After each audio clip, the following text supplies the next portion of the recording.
पानसरे महाविद्यालयात कायदेविषयक शिबिर उत्साहात संपन्न। महाविद्यालयीन युवकांना कायद्याची मूलभूत माहिती मिळावी तसेच कायद्याबाबत जागरूक आणि जबाबदार भावी नागरिकांची पिढी घडावी या उद्देशाने विधी सेवा समिती बिलोली, अभियोग्य संघ बिलोली आणि पानसरे महाविद्यालय अर्जापूर तालुका बिलोली जिल्हा नांदेड यांच्या संयुक्त विद्यमाने महाविद्यालयात कायदेविषयक शिबिराचे आयोजन करण्यात आले।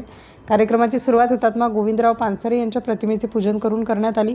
कार्यक्रमाचे प्रास्ताविक प्राध्यापक डॉक्टर राजेश गोजे यांनी केले। कार्यक्रमाच्या अध्यक्षस्थानी महाविद्यालयाचे प्राचार्य प्राध्यापक डॉक्टर एम.बी. बेलखेडे होते। यावेळी प्रमुख अतिथी म्हणून बिलोली कनिष्ठ स्तर न्यायालयाचे माननीय न्यायाधीश N.S. निंबाळकर, अभियोग्य संघ बिलोलीचे अध्यक्ष ॲडव्होकेट S.N. पाटील तसेच ॲडव्होकेट विठ्ठल जेठे उपस्थित होते। शिबिरात मान्यवरांनी विद्यार्थ्यांना न्यायालयीन व्यवस्था, न्यायालयीन कामकाजाची पद्धत, पक्षकारांचे हक्क व कर्तव्ये, रॅगिंग प्रतिबंधक कायदा, रस्ता सुरक्षा व वाहतूक नियम तसेच विद्यार्थ्यांच्या दैनंदिन जीवनाशी संबंधित विविध कायदेशीर बाबींविषयी मार्गदर्शन केले।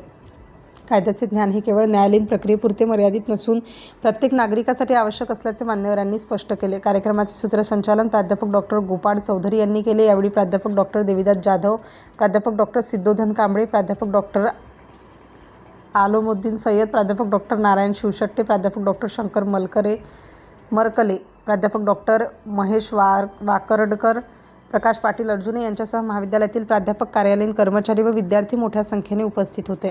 कार्यक्रमाच्या शेवटी प्राध्यापक डॉक्टर प्रकाश शिंदे यांनी उपस्थित मान्यवर प्राध्यापक, कर्मचारी व विद्यार्थ्यांचे आभार मानले। विद्यार्थ्यांमध्ये कायदेविषयक जागरूकता निर्माण करण्याच्या दृष्टीने हे शिबिर अत्यंत उपयुक्त ठरले। सिटी इंडिया न्यूजसाठी व्यंकटेश मदनुरे, प्रतिनिधी कुंडलवाडी। अनुचित प्रकार आणि नवीन गुन्हेगारीचे मोड जे म्हणजे अवलंबिले असतात त्या प्रत्येक गोष्टीवर दावा मिळवण्यासाठी किंवा निर्बंध करण्यासाठी नवीन कायदे करण्याची गरज पडते। कुठलाही कायदा करणं हे काही आपल्या देशासाठी चांगली गोष्ट नसते, पण त्या कायद्याची गरज जेव्हा निर्माण झाली असे कायदे करण्याची, तसे कायदे हे करावेच लागतात। थोडंसं मी एक विषयाच्या थोडंसं बाजूने जाऊन सांगतो तुम्हाला की आपल्याकडे असाही एक कायदा करण्यात आलेला की ज्येष्ठ नागरिक विवाह कायदा, सिनियर सिटीजन ऍक्ट, हा कायदा देखील करावा लागला आपल्या राज्यकर्त्यांना। त्याचं कारण असं आहे की तुम्ही आम्ही जे आजचे युवक आहोत, आपलं संपूर्ण शिक्षण, आपलं पूर्ण आयुष्य, ज्यांनी तुमचं पूर्ण शिक्षण असेल की तुमचं करिअर ज्यांनी घडवतात आपले आई वडील, त्या आई वडिलांना आपण कुठेतरी विसरत चाललो। म्हणून जे आहे की हा ज्येष्ठ नागरिकांचा कायदा करावा। तर याच्या बाबतीत आपण जर थोडसे विचार केलो, युवा दिन आहे म्हणून मी सांगतो, तर आपण आजचा युवक जो आहे उद्याचा दोष घडवणारा असतो। तर ह्या युवकांना जे आहे जे काही कायदे आहेत समाजामध्ये आता तर मोबाईल, प्रत्येकाकडे मोबाईल आहे, व्हॉट्सअप ग्रुप आहेत, वेगवेगळे ग्रुप आहेत, त्याच्यावरती एखादं संभाषण येतं, एखादा मेसेज येतो, तो लगेच वाचून लगेच फॉरवर्ड केला जातो, त्याची सत्यता पडताळणी न करता। तर अशा पद्धतीने सुद्धा गुन्हा घडू शकतो, हे तुम्ही लक्षात घेतलं पाहिजे। एखादी चुकीची पोस्ट तुमच्या मोबाईलवरती येते, तुम्ही ती पाहता, तुम्ही ती वाचता आणि लगेच पुढे पोस्ट करता, पण मग ते खरं आहे किंवा खोटं आहे याची शहानिशा अजिबात तुम्ही करत नाही।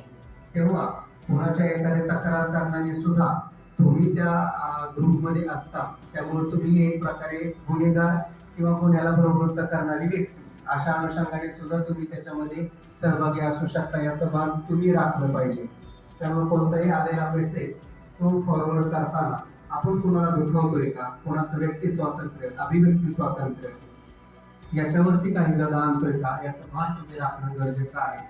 इतकं सहज मेसेज आला आणि मी फॉरवर्ड केला असं तुम्हाला डिफेन्स घेता येणार नाही, असं तुम्हाला संरक्षण मागता येणार नाही, याचं भान तुम्ही मला आनंद आहे मित्रांनो, आपण बघतोय की आमच्या राज्यशास्त्रामध्ये पुन्हा एक कल्पना आहे सर की कायदा कोणासाठी, जे चांगले लोक असतात, जे नीतिमान लोक असतात, जे नैतिकतेचं पालन करत असतात, त्यांना कायदा माहित नसतो तरी ते कायद्याच्या उल्लंघन न करता नीती नियमानं वागतात, परिणामतः कायद्याचं उल्लंघन होत नाही।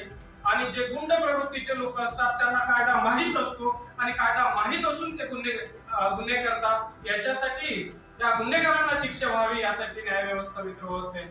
आपण कोणालाही त्रास देत नाही आणि आपल्यालाही कोणी त्रास देऊ नये अशा पद्धतीने आपण वागत असतो आणि ह्या वागण्यामध्ये आपल्याला लक्षात येतं की या वागण्यामध्ये समाजाचं हित दडलेलं असते। मित्रांनो आणखी पुढे जातो असं आणि अत्यंत महत्वाची आपली 26 जानेवारी 1949 रोजी राज्यघटना तयार झाली आणि राज्यघटना तयार झाल्यानंतर या राज्यघटनेच्या संरक्षणाची जबाबदारी या न्याय व्यवस्थेवर मित्र आहे. आणि मग न्याय व्यवस्था म्हणजे मी म्हणेन की न्याय व्यवस्था म्हणजे या समाज व्यवस्थेचा अत्यंत महत्वाचा कणा आहे आणि ही न्याय व्यवस्था अत्यंत चांगल्या पद्धतीने राबवल्या जात आहे. याचं उत्तम उदाहरण सरांनी दिलं. कोणती पार्टी सर?